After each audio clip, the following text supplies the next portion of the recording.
आज हम पढ़ेंगे क्लास 10th की फर्स्ट फ्लाइट की एक बेहद खूबसूरत लेकिन भावुक कविता a tiger in the zoo.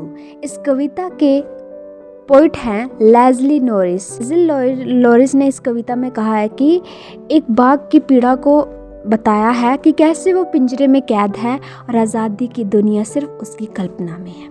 तो फर्स्ट स्टैंजा कहता है, He stakes in his vivid stripes the few steps of his cage on pads of velvet quiet in his quiet range।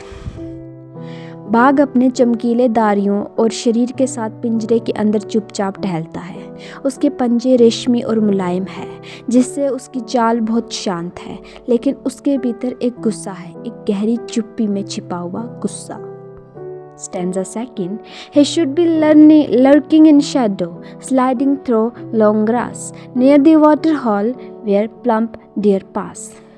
कवि कहता है, बाघ को पिंजरे में नहीं जंगल में होना चाहिए। उसे लंबी घासों में छिपकर शिकार की तलाश करनी चाहिए।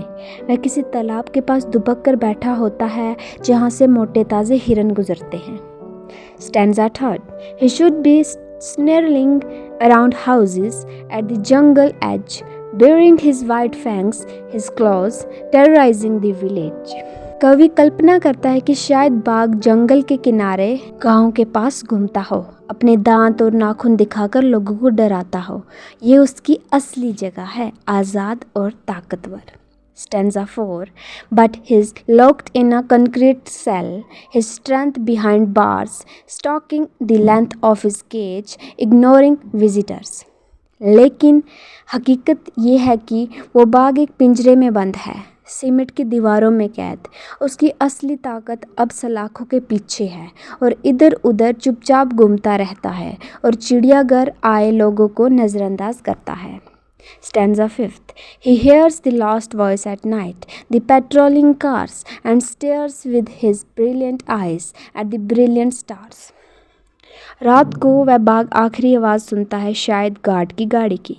फिर वह ऊपर चमकते तारों को निहारता है, शायद वह खुली आज़ादी की उस दुनिया को याद करता है जहाँ वह कभी जंगल का राजा। दोस्तों, ये थी a tiger in the zoo की एक कविता।